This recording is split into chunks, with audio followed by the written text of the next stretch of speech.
أعوذ بالله من الشيطان الرجيم. بسم الله الرحمن الرحيم.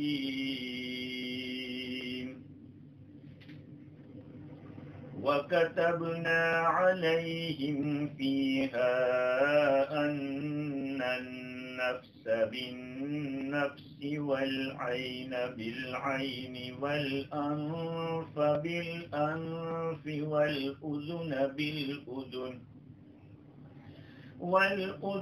بالأذن والسن بالسن والجروح قصاص، فمن تصدق به فهو كفارة له، ومن لم يحكم بما أنزل الله فأولئك هم الظالمون. وقفينا على آثارهم بعيسى ابن مريم مصدقا لما بين يديه من التوراة، وآتيناه الإنجيل فيه هدى ونور، ومصدقا لما بين يديه من التوراة وهدى وموعظة للمتقين.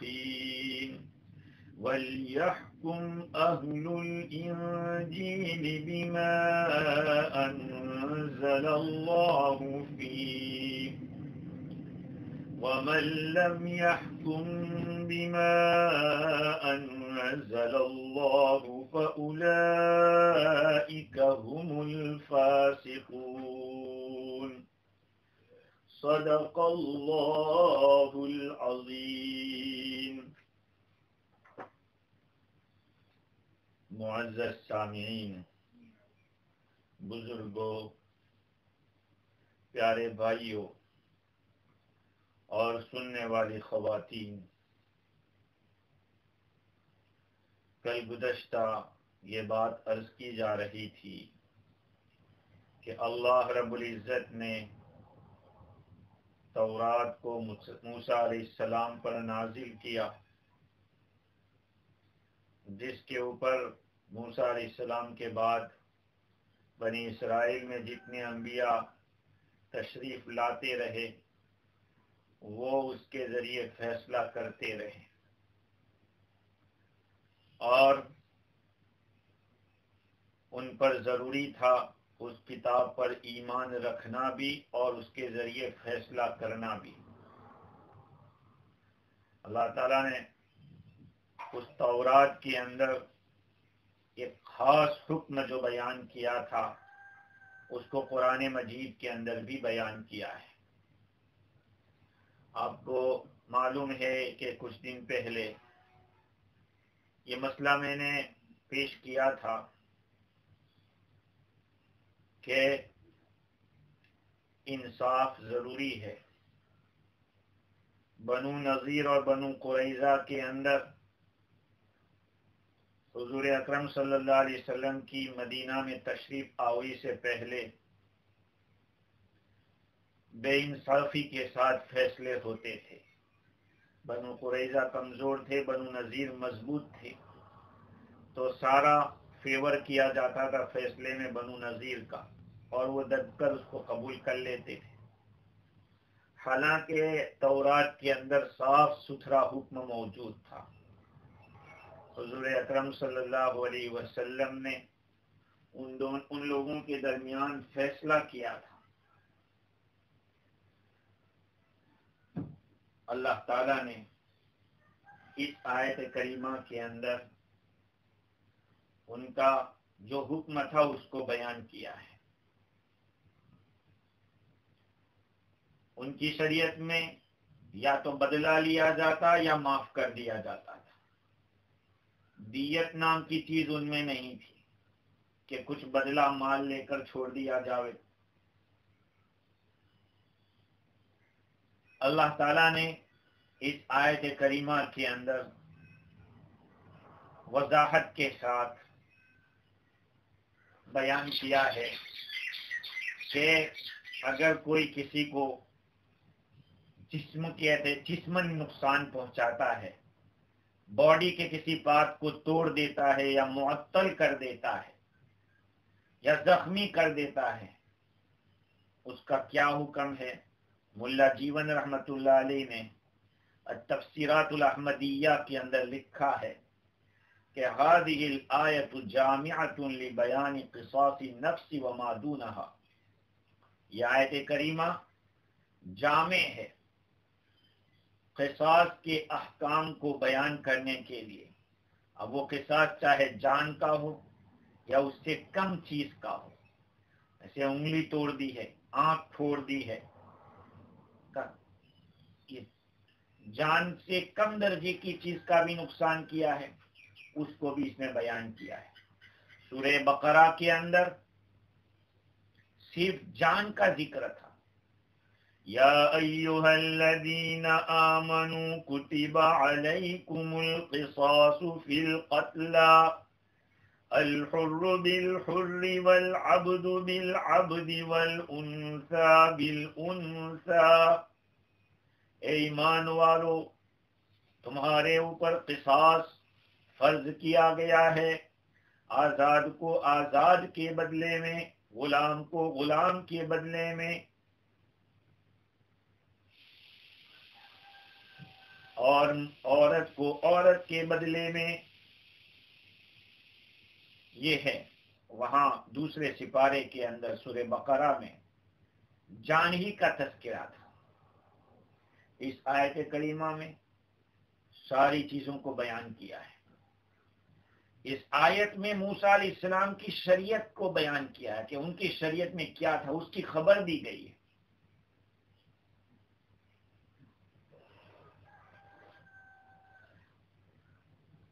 امام شافعی رحمت اللہ علیہ فرماتے ہیں کہ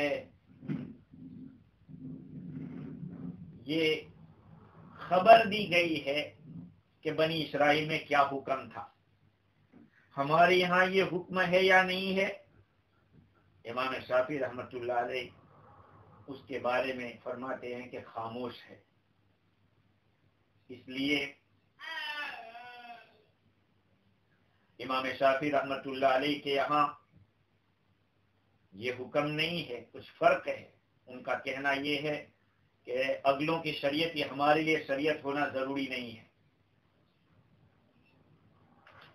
امام ابو حنیفہ رحمت اللہ علیہ یہ فرماتے ہیں کہ مسلمان کو ذمی کے بدلے میں قتل کیا جائے گا، جو غیر مسلم دارالاسلام کے اندر ٹیکس پے کر کے رہ رہا ہے، جس کو ذمی کہتے ہیں، اگر کسی مسلمان نے ذمی کو قتل کر ڈالا تو مسلمان کو ذمی کے مقابلے میں قتل کریں گے، اس لیے کہ قرآن صاف کہہ رہا ہے ان نفس بالنفس، جان کو جان کے بدلے میں۔ قرآن نے یہ نہیں کہا کہ مسلمان کی جان کو مسلمان کی جان کے بدلے میں قتل کیا جائے گا، یہاں مطلق رکھا ہے۔ اور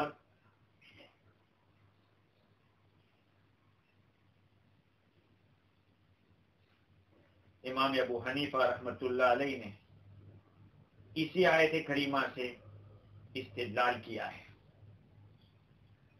طریقہ استدلال یہ ہے کہ ہم سے اگلوں کی جو شریعت ہے، جب اللہ تعالی بغیر انکار کے اللہ کا رسول یا اللہ تعالی یا اس کا رسول بغیر کسی انکار کے بیان کر دے، تو اس کا یہ مطلب ہوتا ہے کہ ہمارے اوپر بھی لازم ہے۔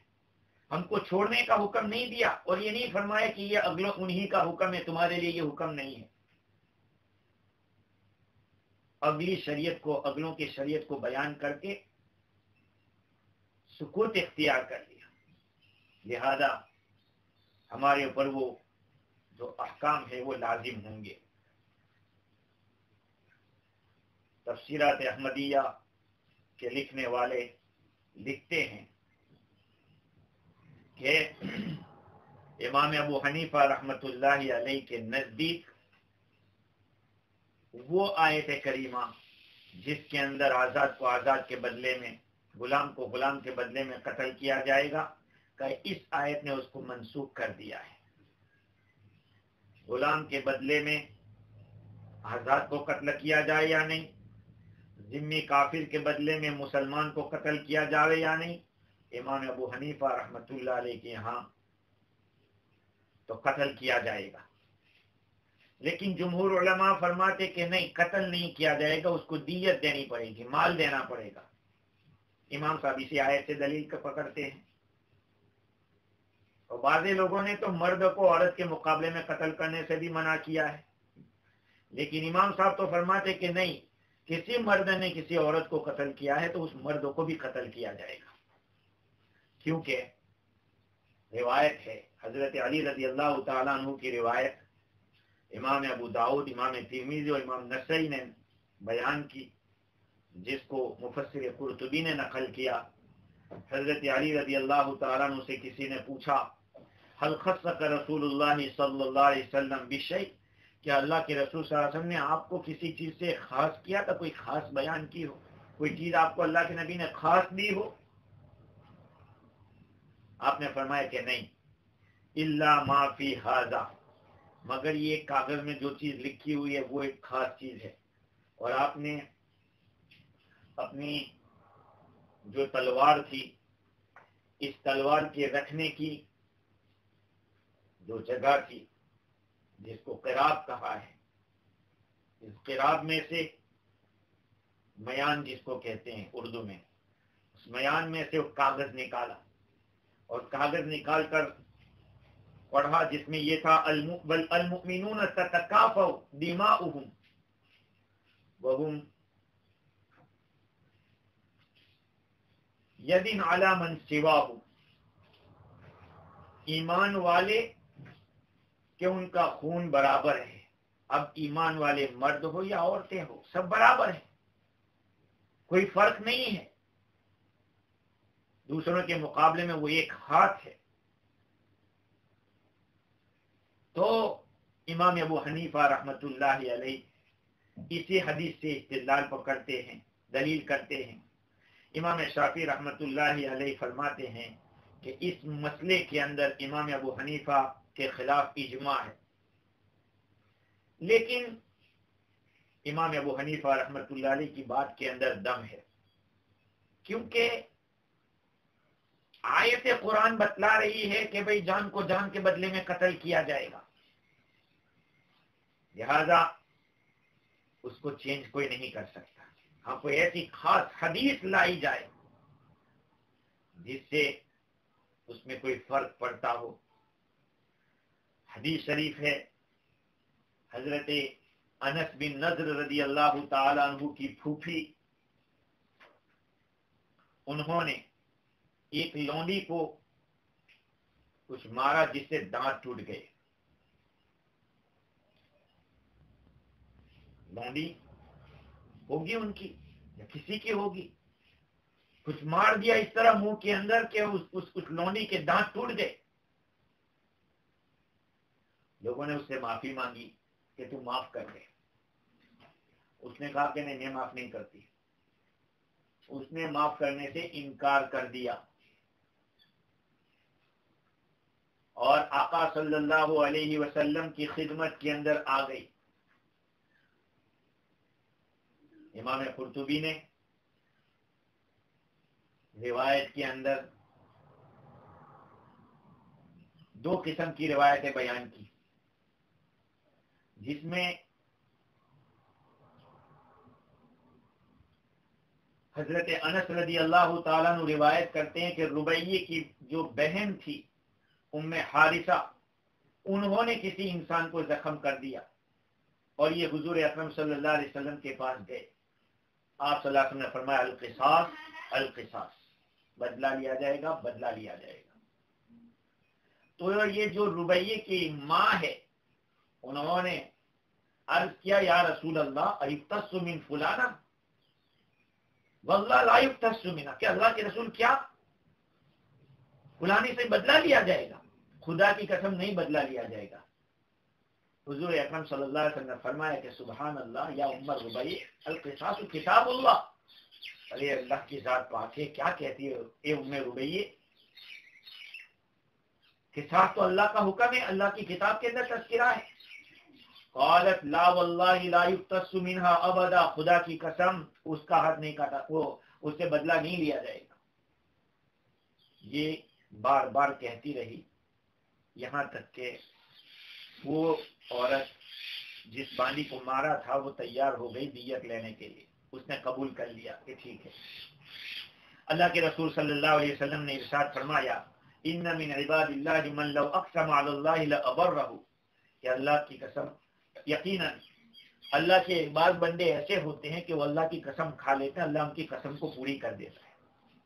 یہ ایسا نہیں تھا کہ مانتی نہیں تھی، لیکن یہ کہنا چاہتی تھی کہ اللہ سے میں امید رکھتی ہوں کہ نہیں کاٹا جائے گا، یعنی اللہ کو ایسی شکل پیدا کر دے گا جس سے یہ حکم نہیں ہوگا اس کا کاٹنے کے، اس کے دانت توڑنے کا۔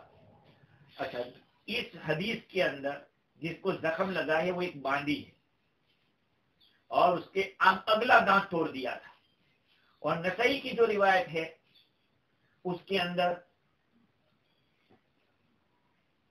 ان کی پھوپھی کا تذکرہ آتا ہے،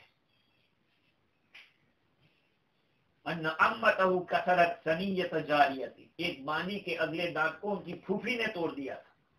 پھر وہ حضور اکرم صلی اللہ علیہ وسلم کے پاس قصاص کا فیصلہ مانگا، تقاضا کیا، تو انس بن نضر جو بھائی ہیں انہوں نے قسم کھا لی تھی۔ اب دونوں قسم، ہو سکتا ہے کہ بھائی نے بھی قسم کھائی ہو اور ماں نے بھی قسم کھائی ہو، اور یہ قسم اللہ تعالیٰ نے ان کی اس طرح سے ان کو قسم سے نکال دیا کہ اس کو راضی کر دیا۔ خیر وہ ایک دوسرا مسئلہ ہے کہ اللہ تعالیٰ اپنے بندوں کی بعض بندوں کی باتوں کو ایسے باقی رکھتے ہیں کہ جیسا تقاضا کرتے اللہ تعالیٰ اس کو پورا کر دیتے ہیں۔ تو خیر اس حدیث کے اندر حضور اکرم صلی اللہ علیہ وسلم کا جو فیصلہ تھا وہ تو یہی تھا کہ باندی ہو یا آزاد ہو، جو حکم ہے وہ قصاص کا ہے، بدلہ لیا جائے گا۔ اب یہ ہے کہ وہ راضی ہو جاوے بدلہ نہ لینے پر، تو میاں بیوی ہو راضی تو کیا کرے قاضی، وہ الگ بات ہے۔ خیر بڑی تفصیل ہے، سب سے زیادہ تفصیل مفسر قرطبی نے نقل کی ہے، بڑی تفصیل کے ساتھ ہر چیز کے بارے میں انہوں نے نقل کیا۔ ایک بنیادی بات، حنفیہ کے یہاں دانت کے سوا کسی ہڈی میں قصاص نہیں ہے۔ کسی نے ہاتھ توڑ دیا اس کا یہ مطلب نہیں ہے کہ اس کا بھی ہاتھ توڑا جائے گا، کیونکہ برابری کیسے ہو سکتی ہے؟ ہڈی توڑنے کے اندر برابری کہاں ہو سکتی ہے؟ دیکھو پہلے ہم ترجمہ دیکھ لیتے ہیں۔ اللہ تعالیٰ فرماتے ہیں وَكَتَبْنَا عَلَيْهِمْ فِيهَا أَنَّ النَّفْسَ بِالنَّفْسِ، ہم نے ان یہود پر تورات کے اندر یہ بات فرض کی تھی کہ جان بدلے جان کے، یعنی جان کے بدلے میں جان لی جائے گی۔ اگر کسی کو ناحق جان بوجھ کر قتل کر دیا اور یا زخمی کر کے ختم کر دیا، ایسا زخم دیا کہ مر گیا ہو، پھر صاحب حق نے دعویٰ کیا کہ ہمارے ساتھ یہ یا ہمارے رشتہ دار کے ساتھ یہ معاملہ ہوا ہے، ثابت ہو گیا تو پھر اس کے بدلے میں قاتل کو قتل کیا جائے گا۔ والعین بالعین، اور آنکھ پھوڑنے کی شکل میں آنکھ کو پھوڑا جائے گا، آنکھ کے بدلے میں آنکھ۔ ناحق اگر آنکھ پھوڑی ہے کسی نے تو اس کے بدلے میں اس کی بھی پھوڑی جائے گی۔ والانف بالانف، اور ناک کے بدلے میں ناک کو کاٹا جائے گا۔ والاذن بالاذن، کان کے بدلے میں کان۔ والسن بالسن، اور دانت کو اکھاڑ لیا جائے گا دانت کے بدلے میں اگر ناحق کسی کا دانت توڑ دیا ہے۔ والجروح قصاص، اور خاص زخموں کا بھی بدلہ ہے۔ ومن تصدق به فهو كفارة له، پھر جو شخص اس کو معاف کر دے تو یہ معاف کرنا اس کے لیے کفارہ ہے۔ ومن لم يحكم بما انزل الله فاولئك هم الظالمون، اور جو آدمی فیصلہ نہ کرے اس حکم کے مطابق جو اللہ نے نازل کیا ہے، وہی ظلم کرنے والے ہیں، وہ ظالم لوگ ہیں۔ خیر، تو اس آیت کریمہ کے اندر کئی باتوں کو بیان کیا، جس میں آنکھ کے بدلے میں آنکھ، جان کے بدلے میں جان، تو کسی نے جان بوجھ کے اگر کیا ہے اور دھاردار چیز سے کیا ہے اس کا بدلہ لیا جائے گا۔ اور والعین بالعین، ان النفس بالنفس والعین بالعین۔ علماء کرام کا اجماع ہے کہ اگر کسی کی دونوں آنکھیں برباد کر دی گئی ہے بھول سے، تو اس میں دیت دی جائے گی، اس کے پاس اس سے مال لیا جائے گا۔ ایک اگر آنکھ لی ہے تو پھر دیت کا آدھا حصہ ہوگا، اور اگر بھینگا آدمی تھا اور اس کی آنکھ پھوڑ دی ہے تو پوری دیت لی جائے گی، اس لیے کہ وہ جو بھینگی آنکھ تھی وہ تو اس کی پوری آنکھ تھی، اس کے لیے اسی سے کام چلتا تھا، اب یہ پھوڑ دی ہے تو اس کا کام رک گیا۔ تو دو آنکھوں کے اندر جو دیت واجب ہوتی ہے پوری، ابن عربی فرماتے ہیں کہ پوری دیت اسی لیے کہ دونوں آنکھیں چلی گئی، آدمی گویا کہ بیکار ہو گیا، اسی سے تو اس کی زندگی تھی۔ اور جو بھینگی آنکھ والا ہے اس کا نفع جو اس کی آنکھ سے ہو رہا تھا وہ ایسا تھا جیسے کہ تندرست آنکھ والا، تو اس میں بھی دیت واجب ہوگی۔ ہاں، اگر بھینگا آدمی ہے جس کی آنکھ میں کمزوری ہے، اس نے کسی تندرست کی آنکھ کو پھوڑ دیا ہے، تو علماء کرام نے صحابہ کرام کے اختلاف کی وجہ سے، جیسے کہ حضرت عمر رضی اللہ عنہ، حضرت عثمان، حضرت علی رضوان اللہ علیہ مجمعین، یہ تو فرماتے ہیں کہ دیت دی جائے گی، بدلہ نہیں لیا جائے گا، اس کی دو آنکھوں کے بدلے میں اس کی بھی پھوڑ دو۔ اور امام شافعی اور امام ابو حنیفہ فرماتے ہیں کہ قصاص، بدلہ لیا جائے گا۔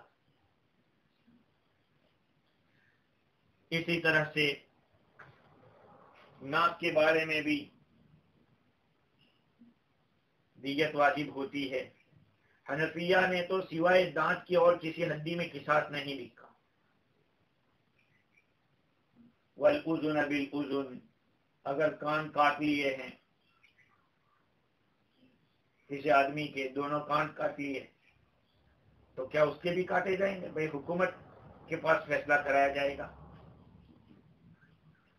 بڑی تفصیل ہے اس کے اندر۔ والاذن بالاذن والسن بالسن والجروح قصاص، اور زخموں کا قصاص ہوگا، زخم کے درست ہونے اور زخم بڑھ جانے سے پہلے بدلہ لینا جائز نہیں۔ اگر پہلے لے لیا گیا پھر زخم بڑھ گیا تو کوئی بدلہ دلوایا نہیں جائے گا۔ ابن کثیر رحمۃ اللہ علیہ نے مسند احمد کے حوالے سے ایک روایت نقل کی کہ ایک شخص نے دوسرے کے گھٹنے میں چوٹ ماری، وہاں حضرت صلی اللہ علیہ وسلم کے پاس آیا اور کہا کہ مجھے بدلہ دلوائیے۔ آپ صلی اللہ علیہ وسلم نے بدلہ دلوا دیا۔ اس کے بعد وہ پھر آیا اور کہنے لگا یا رسول اللہ میں تو لنگڑا ہو گیا۔ آپ نے فرمایا میں نے تو تجھے منع کیا تھا لیکن تو نہ مانا، اب تیرے اس لنگڑے پن کا کچھ بدلہ نہیں۔ پھر حضور صلی اللہ علیہ وسلم کے نے زخموں کے بڑھ جانے سے پہلے بدلہ لینے سے منع فرمایا۔ ظاہری بات ہے کہ زخم ہے، کچھ بات ہو گئی اور مر گیا تو زخم جب تک ٹھیک نہ ہو وہاں تک بدلہ نہیں لیا جائے گا۔ یہاں پہ ایک مسئلہ لکھا ہے، کسی نے دوسرے کو زخمی کیا اور بدلہ اس سے لے لیا گیا، زخم کر دیا گیا، اور وہ آدمی مر گیا جس کو پہلے زخم کیا گیا تھا، وہ تو اس پر کچھ بھی نہیں۔ امام مالک اور امام شافعی اور امام احمد ان کا قول ہے کہ اس پہ کچھ نہیں۔ امام ابو حنیفہ رحمۃ اللہ علیہ کا قول ہے کہ اس پر دیت واجب ہے اس کے مال میں سے۔ اور ایک مسئلہ کہ ایک آدمی ہے، اس نے کسی کو قتل کر دیا، جو قتل کیا گیا ہے اس کے کئی رشتہ دار ہیں، جیسے کہ 5 بھائی ہے یا 4 بھائی ہے، ان 4 بھائیوں میں سے ایک بھائی نے معاف کر دیا تو قصاص ساقط ہو جائے گا، تو پھر قصاصاً اس کو قتل نہیں کیا جائے گا، دیت دینی پڑے گی۔ قتل کے اندر ولی مقتول کو، جو گزر گیا اس کا رشتہ دار، اس کو معاف کرنے کا حق ہوتا ہے، اور جس کو زخم لگا ہے ان صورتوں، یا کسی کو کاٹ دیا ہے، ان صورتوں میں جو صاحب معاملہ ہے، جس کا کٹ گیا ہے یا جس کو زخمی کیا گیا ہے، اس کو حق رہتا ہے کہ وہ معاف کرے یا نہ کرے۔ یہ سارے مسائل علماء کرام نے لکھے ہیں احادیث کی روشنی میں۔ اللہ تعالیٰ آگے فرماتے ہیں وَالْجُرُوحَ قِصَاص، اور زخموں کا بدلہ لیا جائے گا۔ فَمَن تَصَدَّقَ بِهِ فَهُوَ كَفَّارَةٌ لَّهُ، بس جس آدمی نے صدقہ کر دیا اس کو، تو یہ اس کے لیے کفارہ ہے۔ صدقہ کرنے کا مطلب یہ ہے کہ اس کو معاف کر دیا۔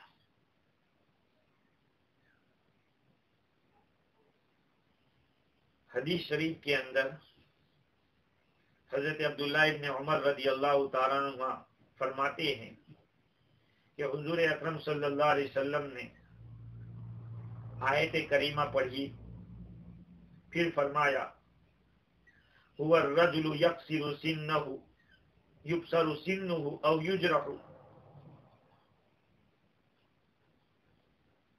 من جسده فيعفو فيحتم عنه من خطاياه بقدر ما عفا عنه من جسده، جس آدمی کا دانت توڑ دیا جاوے یا اس کے بدن میں زخم کر دیا جاوے، پھر وہ اس کو معاف کر دے تو اس سے اس کے گناہ مٹا دیے جاتے ہیں، جس قدر اس کے باڈی میں نقصان ہوا کہ اللہ تعالیٰ اس قدر اس کو معاف فرماتے ہیں۔ اللہ تعالیٰ نے اس معاف کرنے کو صدقے کے لفظ سے بیان کیا، کیونکہ اس میں رغبت دلانے کا زیادہ معنی ہے۔ حدیث مرفوع کے اندر جو میں نے ابھی نقل کی، اس میں معاف کرنے کا لفظ ہے کہ معاف کر دیا تو اس کو یہ بدلہ ثواب دیا جائے گا، تو قرآن مجید کے اندر تصدق کے لفظ کے ذریعے معاف کرنے والوں کو رغبت دلائی گئی ہے کہ معاف کرنا کتنا اونچا کام ہے۔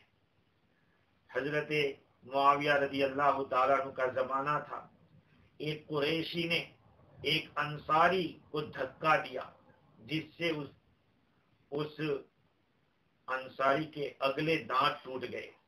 حضرت معاویہ رضی اللہ عنہ کے پاس یہ مقدمہ پیش کیا گیا۔ اب یہ بار بار اصرار کر رہا کہ حضرت میرا بدلہ دلا دو، مجھے اس طرح کیا ہے۔ آپ نے فرمایا تجھے اختیار ہے، تو چاہے تو اس کے دانت توڑ دے۔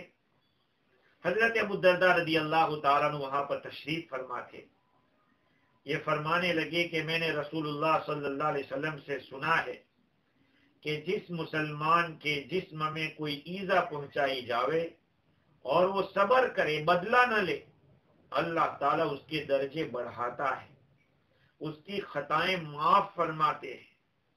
جب اس انصاری صحابی نے یہ سنا تو کہا کیا سچ مچ آپ نے خود ہی حضور سے سنا؟ حضور صلی اللہ علیہ وسلم کی زبان سے آپ نے خود سنا ہے؟ آپ رضی اللہ عنہ فرمائے کہ ہاں، میرے ان کانوں نے سنا ہے اور میرے دل نے اس کو یاد کیا ہے۔ اس انصاری صحابی نے فرمایا کہ گواہ رہو، میں نے اپنے مجرم کو معاف کر دیا۔ حضرت معاویہ رضی اللہ تعالیٰ عنہ یہ سن کر بہت خوش ہوئے اور اسے انعام دیا. وہ لوگ ایسے تھے کہ معاملوں کو سلجھانے کی فکر میں رہتے تھے. آج ہم ہیں کہ معاملوں کو الجھانے کی فکر میں رہتے ہیں. میں تو دیکھتا ہوں تو حیران ہوں. 40 سال سے بیوی کے ساتھ رہ رہے ہیں اور سارے کام اس کے ساتھ وابستہ، سب کچھ ہو رہا ہے، پھر بھی کورٹ میں کیس کرتے ہیں. ارے اللہ کے بندو، ذرا تو سمجھو، ذرا تو دل میں وسعت کو پیدا کرو. زندگی جینے کا مزہ اس میں نہیں ہے کہ کسی کو دکھی کر دو، کسی کو بند کرا دو، کسی کو پریشان کر دو. یہ کوئی جینے کا مزہ نہیں ہے. معاف کرنے میں ہی مزہ ہے. اللہ تعالیٰ فرماتے ہیں فمن تصدق به فهو کفارۃ له. جس نے معاف کر دیا وہ اس کے لیے کفارہ بن جائے گا. کس کے لیے کفارہ؟ معاف کرنے والے کے لیے کفارہ یا جس کو معاف کیا گیا ہے اس کے لیے کفارہ؟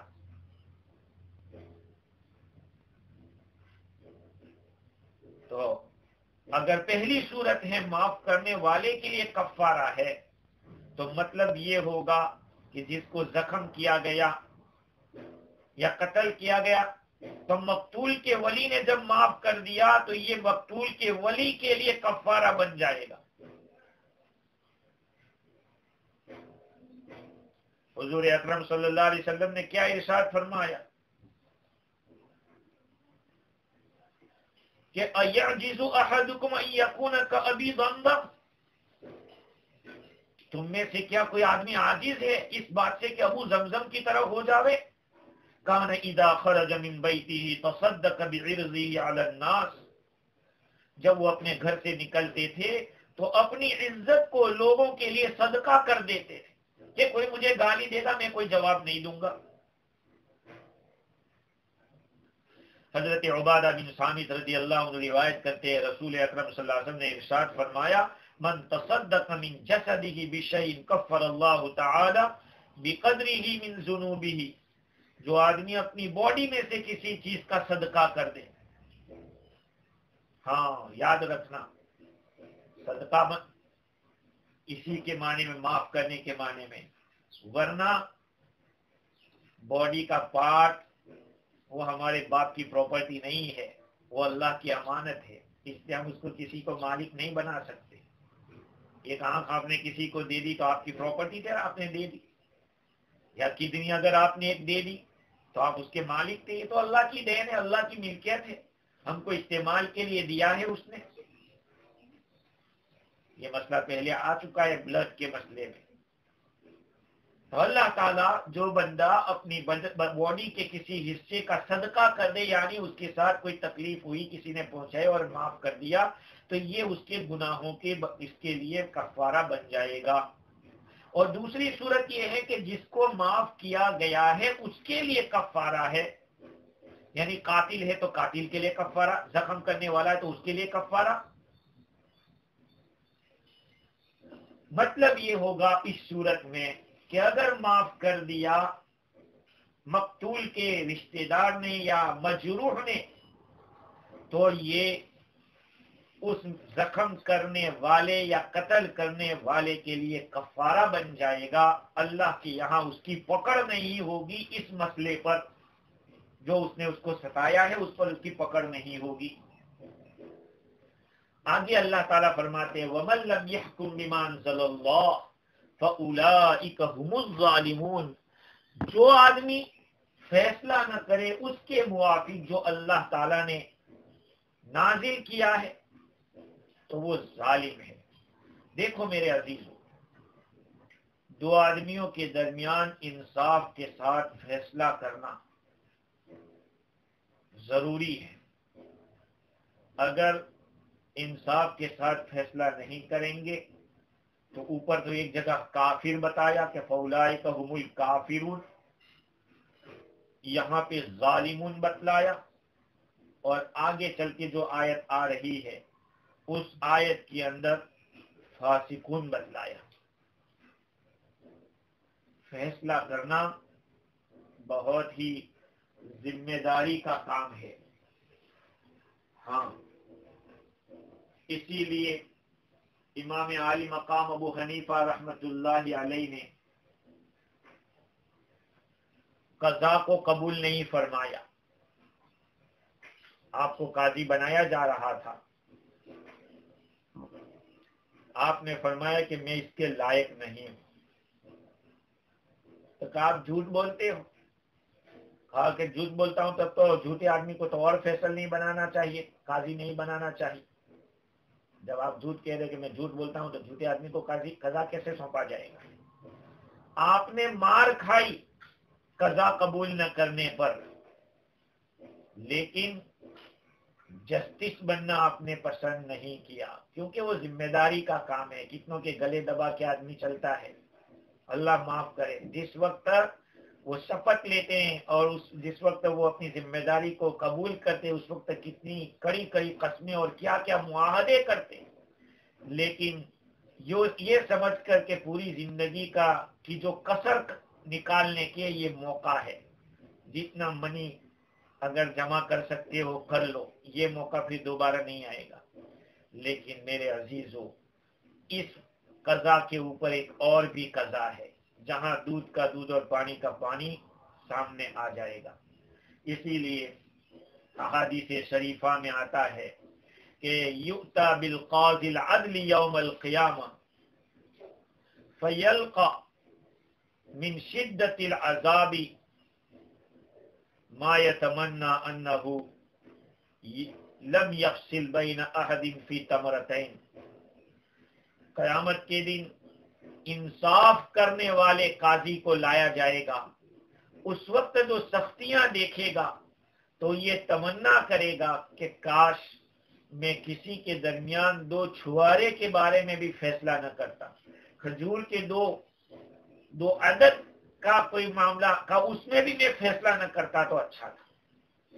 جب انصاف کرنے والے قاضی کا یہ حال ہے تو پھر جو ظالم ہوگا اور جو رشوت خور ہوگا اس کا کیا ہوگا؟ حدیث شریف میں ارشاد ہے کہ قاضی 3 قسم کے ہوتے ہیں، جس میں سے 2 جہنم میں جائیں گے اور 1 جنت میں جائے گا. پہلا وہ قاضی جو ناحق فیصلہ کرتا ہے اور وہ جانتا ہے کہ میں غلط فیصلہ کر رہا ہوں، وہ جائے گا جہنم میں. اور جو قاضی فیصلہ کرتا ہے اور اس کو فیصلہ کرتے آتا نہیں ہے، وہ جانتا بھی نہیں کہ فیصلہ کیسے کرنے کا. وہ تو جانتا تھا پہلے والا، لیکن جان بوجھ کے اس نے ناحق کیا، وہ بھی جہنم میں اور یہ بھی جہنم میں. اس نے لوگوں کے حقوق کو برباد کیا ہے. اور ایک وہ قاضی جس نے حق کے ساتھ فیصلہ کیا ہے، وہ قاضی جنت میں جائے گا. یہ بات تفسیر روح البیان میں المقاصد الحسنہ للامام السخاوی کے حوالے سے نقل کیا. بنی اسرائیل کے اندر فیصلہ کرنے کے لیے، احکام کو جاری کرنے کے لیے 3 حکام ہوتے تھے. تو کیا کرتے؟ اگر خصم یعنی مدعا علیہ جو کوئی بھی ہے، وہ اپنا فیصلہ کسی ایک کے پاس لے جاتے، وہ دوسرا اس پہ راضی نہیں ہوتا تو پھر دوسرے نمبر کے حاکم کے پاس لے جاتے، اس پر اطمینان نہیں ہوتا تو تیسرے کے پاس لے جاتے. اس طرح کا ہوتا تھا تاکہ دل کو اطمینان ہو جاوے. تو ایک دفعہ ہوا یہ کہ 3 قاضی تھے اس طرح کے. اللہ تعالیٰ نے کسی فرشتے کو انسانی شکل میں بھیجا ان تینوں کے امتحان کے لیے. تو یہ اپنی گھوڑی کے اوپر، ترکی گھوڑی جس کو رمکا کہتے ہیں، اس کے اوپر فرشتہ یہ سوار ہوا اور سوار ہو کے کنویں کے پاس پہنچا جہاں جانور پانی پی رہے تھے. ایک آدمی اپنی گائے کو لے کر اور جس کے ساتھ اس کا بچڑا تھا اس کو لے کر آیا. جب پانی پلا چکا، دونوں نے پلا دیا اپنے اپنے جانور کو، جب واپس ہونے لگے تو فرشتے نے اس گائے کے بچڑے کو اشارہ کیا اس گھوڑی کی طرف آنے کا، تو وہ بچڑا تھا گائے کا بچہ، وہ اس گھوڑی کی طرف آ گیا۔ اب ہوا یہ کہ اپنی گھوڑی پہ سوار ہو کے وہ فرشتہ اس کو لے جانے لگا، بچڑے والا اس کو پکار رہا ہے، یہ سنتا نہیں، بچڑا اپنی ماں کے پاس نہیں گیا، وہ آدمی آیا کہ اپنے بچڑے کو کھینچ کے لے جاوے کسی بھی شکل میں۔ فرشتے نے کہا رے بھائی یہ بچڑا تو میرا ہے، ہماری اس گھوڑی نے اس کو جنا ہے، تم جاؤ اپنا کام کرو، اس کو چھوڑ دو، یہ میرا بچڑا ہے۔ اس آدمی نے کہا یار عجیب بات ہے، بچڑا میری ملکیت ہے، میری گائے نے اس کو جنا ہے۔ اب یہ دونوں لڑنے لگے، معاملہ پہلے قاضی کے پاس گیا، اس کے پاس جانے سے پہلے ہی فرشتہ پہنچ گیا، کہا کہ دیکھو یہ اپنا معاملہ ہے، میں آپ کو اتنا دیتا ہوں، تم راضی ہو جانا اور فیصلہ اپنے فیور میں کر دینا۔ ٹھیک، قاضی نے فیصلہ کر دیا۔ جب گئے تو فرشتے کے حق میں کہاں بچڑا ان کا، ان کو دے دیا جائے گا۔ اب یہ راضی نہیں ہوئے تو دوسرے کے پاس گئے، دوسرے قاضی نے ویسا ہی کیا، فرشتے کے حق میں فیصلہ کر دیا کہ ٹھیک ہے تمہارا بچڑا ہے تم لے جاؤ۔ وہ آدمی اس سے بھی راضی نہیں ہوا۔ ہوا کیا کہ پھر تیسرے کے پاس پہنچے اور بادشاہ کے وہ قاضی کے سامنے فرشتے نے رشوت پیش کی کہ لو ہمارے حق میں فیصلہ کر دینا۔ تو وہ قاضی نے کہا کہ میں آج فیصلہ نہیں کر سکتا۔ کہا کیا بات ہے؟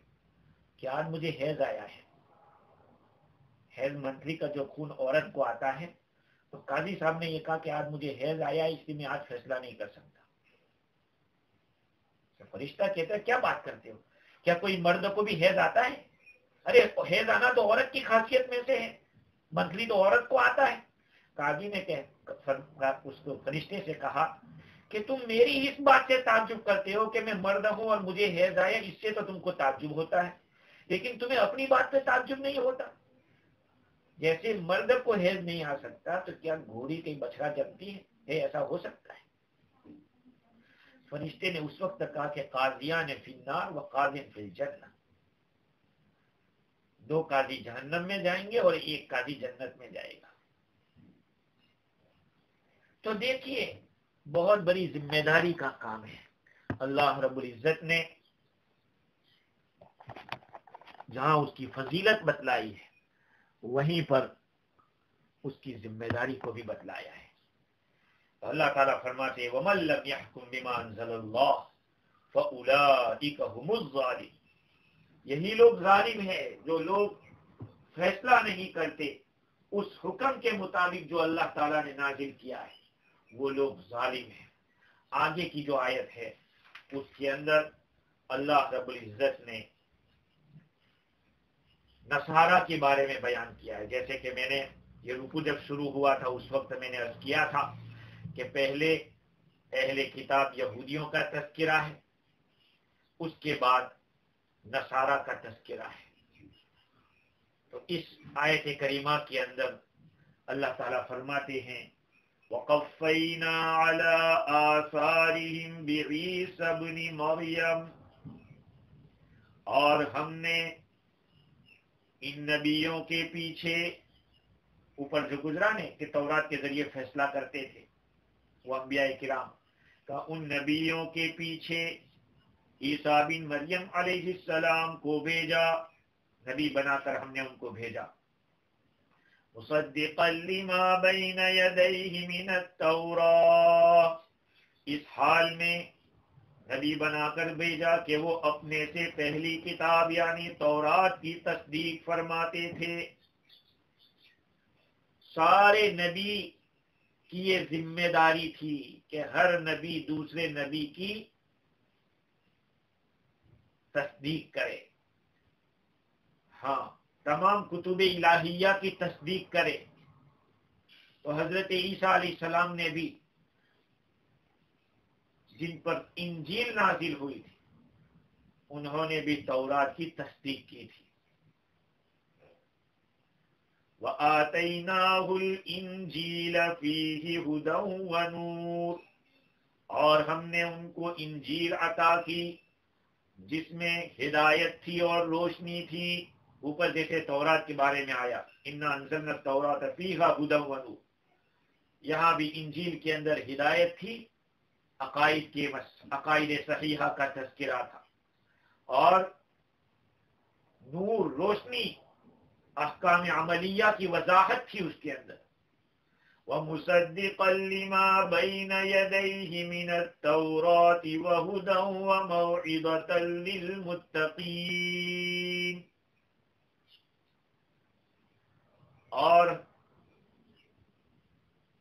وہ انجیل اپنے سے پہلے کی کتاب یعنی تورات کی تصدیق کرتی تھی.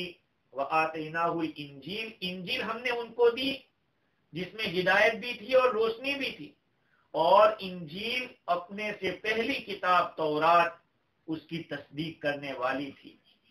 وَهُدًى وَمَوْعِظَةً لِلْمُتَّقِينَ، اور وہ سراسر ہدایت تھی اور نصیحت تھی اللہ تعالیٰ سے ڈرنے والوں کے لیے. وَلْيَحْكُمْ أَهْلُ الْإِنْجِيلِ بِمَا أَنزَلَ اللَّهُ فِيهِ، انجیل والوں کو فیصلہ کرنا چاہیے اس کے مطابق جو اللہ تعالیٰ نے انجیل میں اتاری ہے. وَمَن لَّمْ يَحْكُم بِمَا أَنزَلَ اللَّهُ فَأُولَٰئِكَ هُمُ الْفَاسِقُونَ، اور جو آدمی فیصلہ نہ کرے اس کے موافق جو اللہ نے نازل کیا ہے وہ حکموں سے نکلنے والے ہیں، وہ فاسق ہیں. معارف ادریسی کے اندر یہ ضبط لکھا ہے کہ یہود کی شرارت اور خباثتوں کے بعد نصارہ کے انحراف اور ان کی کجروی کو بیان کر رہے ہیں. پہلے تو انجیل کی تعریف فرمائی کہ اس سے انحراف کی قباحت خوب واضح ہو جائے، اور مقصود بھی یہ ہے جیسے یہودی اپنے آسمانی کتاب سے منحرف ہوئے اسی طرح نصارہ بھی اپنی آسمانی کتاب سے منحرف ہوئے. تورات کی پہلے تعریف کی، اب انجیل کی تعریف اس لیے فرما رہے ہیں کہ یہود کو بھی معلوم ہو جاوے کہ انجیل سچی کتاب ہے. دیکھو یہود نے انجیل کو بھی ٹھکرایا اور قرآن مجید کو بھی. عیسیٰ علیہ السلام کو نہیں مانے اور ہمارے نبی صلی اللہ علیہ وسلم کو بھی نہیں مانا.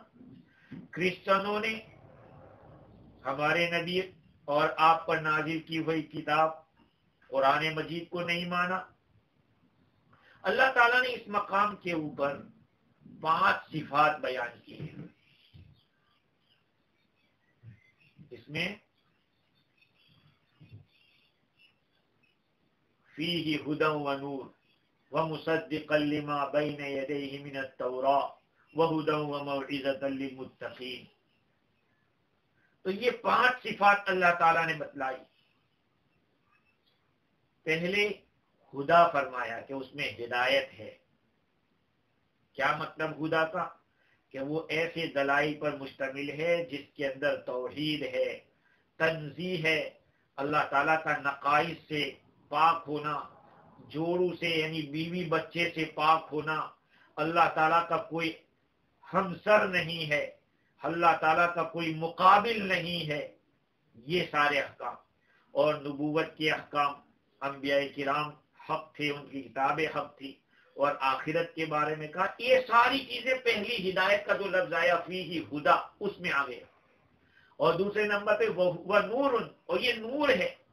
شریعت کے جتنے احکام ہے اور جتنی شریعت کی طرف سے لازم کی ہوئی باتیں ہیں اس کی تفصیلات ہے.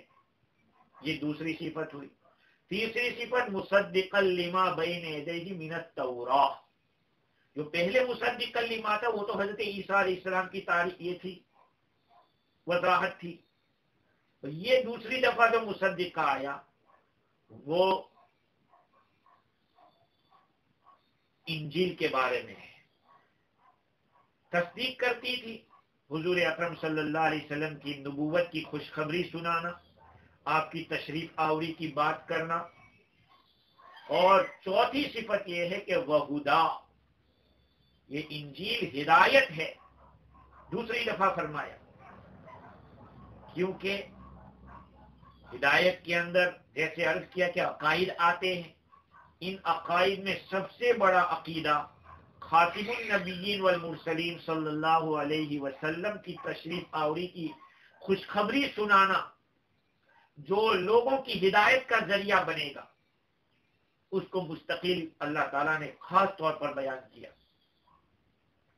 اور یہی چیز یعنی میرے اور آپ کے آقا صلی اللہ علیہ وسلم کی ذات والا صفات،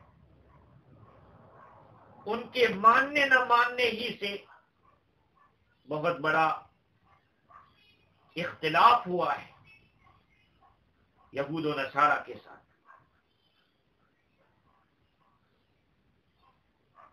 تو اللہ تعالیٰ نے دوسری مرتبہ اس لیے ہدا بتلایا تاکہ ان کو اس بات کی تنبیہ ہو جاوے کہ انجیل حضور اکرم صلی اللہ علیہ وسلم کی نبوت کے اوپر کھلی دلیل ہے، انجیل کے اندر بیان کیا گیا ہے. اور پھر آخر میں صفت بتلائی وَمَوْعِظَةً لِلْمُتَّقِينَ، اس لیے کہ انجیل مشتمل ہے نصائح پر، زواجر کے اوپر، ہاں، اور متقین کا لفظ کہ متقیوں کے لیے نصیحت ہے، اس لیے کہ وہی تو فائدہ اٹھائیں گے.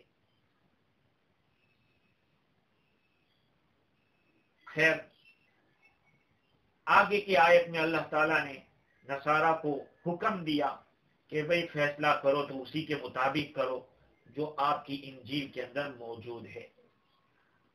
شریعت کے اعتبار سے یعنی احکام کے اعتبار سے تورات اور انجیل میں تھوڑا سا فرق تھا. وَلِأُحِلَّ لَكُمْ بَعْضَ الَّذِي حُرِّمَ عَلَيْكُمْ، تیسرے پارے کے اندر اللہ تعالیٰ نے فرمایا کہ عیسیٰ علیہ السلام نے بتایا ان کو کہ میں تمہارے لیے بعض وہ چیزیں حلال کروں جو تم پر حرام کی گئی تھی. اور یہ تھوڑا سا فرق، اس سے کوئی فرق پڑنے والا نہیں ہے. کوئی یہ سوچے کہ تورات اور انجیل،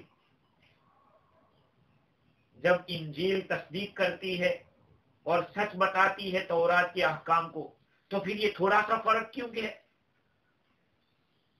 بات یہ ہے کہ احکام تو بھیجنے والا اللہ ہی ہے. جیسے کہ قرآن مجید کو ہم مانتے ہیں، قرآن کو ماننے کے ساتھ ساتھ ہم تورات، زبور، انجیل کو بھی مانتے ہیں کہ وہ آسمانی کتابیں ہیں. ایسے ہی انجیل نے جو احکام بتائے اس میں تھوڑا سا فرق اللہ تعالیٰ نے منسوخ کیے بعض احکام کو جو تورات کے اندر تھے، بعض چیزیں جو ان پر حرام کی گئی تھی عیسیٰ علیہ السلام نے اس کو حلال کیا. خیر، مزید گفتگو انشاءاللہ آئندہ کریں گے. اللہ تعالیٰ مجھے اور آپ کو دین کی صحیح سمجھ عطا فرما دے.